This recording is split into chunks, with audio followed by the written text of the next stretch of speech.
Shivam and Ragini fell in love, dated, and then wanted to get married so that they can have a life together.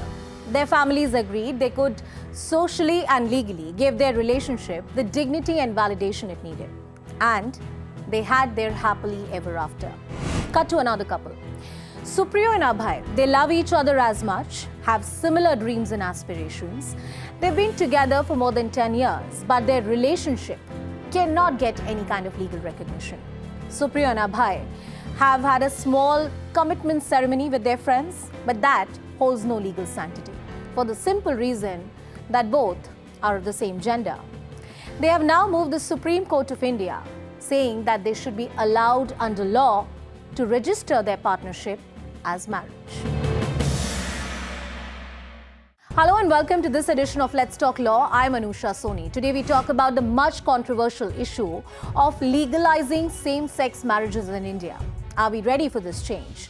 Is any kind of discrimination based on sexual orientation permitted in a liberal democratic country like India? If heterosexual couples can get married, why can't homosexual couples get the same rights in this country?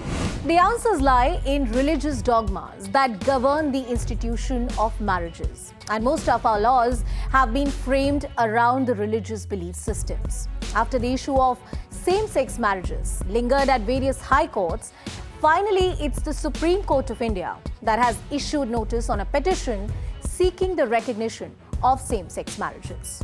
Now, the case pertains to a PIL seeking this recognition of same-sex marriages in India under Special Marriage Act 1954. As I said, the matter was already pending before the Delhi High Court, also the Kerala High Court, but now, with the Supreme Court taking up the case, the LGBTQ community has hope from the apex court of the country for a speedy hearing in this matter.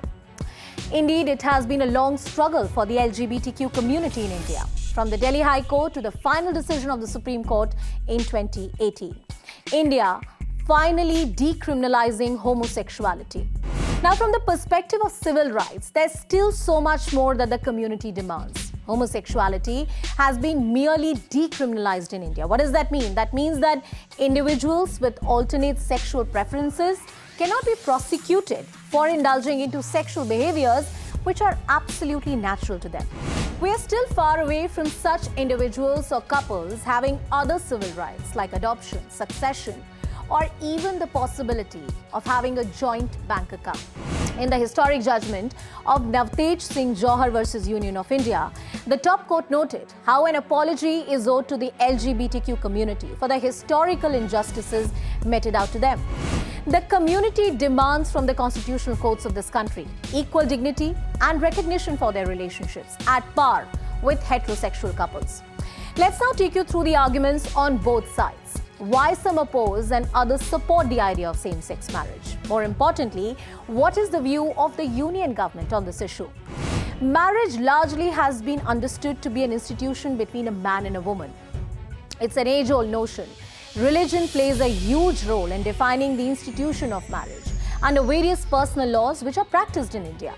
Most people opposing same-sex marriages make the argument based on cultural and social fabric of the society and country. It is argued while individuals are free to live the life the way they want, legal recognition of such relationships will be problematic. The argument that homosexuality is a deviation or an abnormality, quote-unquote, from the so-called natural behavior that still echoes.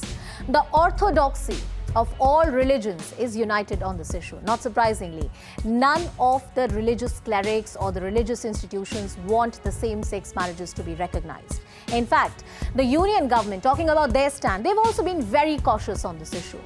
The centre at the Delhi High Court even opposed the live streaming of the court proceedings when this matter was being heard. The government also called the move by the petitioners a publicity stunt. The fact that they were seeking live streaming of the proceedings was not welcome. The union government also insisted that the recognition of same-sex marriages would be violative of various personal laws in India. The government insisted that marriage predominantly is governed by religion-specific customary laws or specific statutes which are particular to a religion, like a Hindu Marriage Act or the Christian Marriages Act. And any recognition would be violative of these laws. Well, those were the arguments of the clergy, the religion and the government. But what is it that the community argues? What are the various arguments that same-sex couples have raised before the court? The petitioners have argued that they should be allowed to register their marriages under the Special Marriage Act. Now, contrary to the Hindu or the Christian Marriage Act, the Special Marriages Act is a secular law. It is primarily for the interfaith couples who want to get married. Though the procedure under it can be a very troublesome one, but that's the only secular / not religion specific way of solemnization of marriage in this country. What will the same-sex couple get if their relationships are recognized under the institution of marriage, legally speaking? Or if they are legally allowed to get married? The most important bit is inheritance and the associated property rights. The right to be able to invest together, take financial decisions together, or adopt. Though unmarried individuals can adopt in India, but homosexual couples may have the urge to raise a child together, like any other heterosexual couple. Many rights are entwined with the institution of marriage. The scope to have joint investments, to be a couple and have the status as parents, property rights, and many others. The fulcrum of the argument is right to equality under Indian Constitution. Can the law, specifically a secular law like Special Marriages Act 1954, have a bias based on sexual orientation? That's the question that the Supreme Court will attempt to answer. The question of recognition of same-sex marriage has vexed many other countries and cultures, not just here in India. Presently, over 30 countries recognize same-sex marriages. There's a difference in terms of the extent of civil rights, like rules of adoptions, etc. In most Islamic countries, specifically where the constitution is based on theology, homosexuality is considered an offense and is prohibited.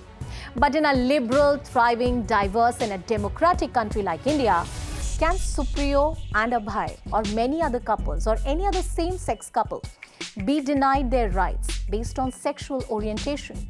The jury is still out. Thanks for watching.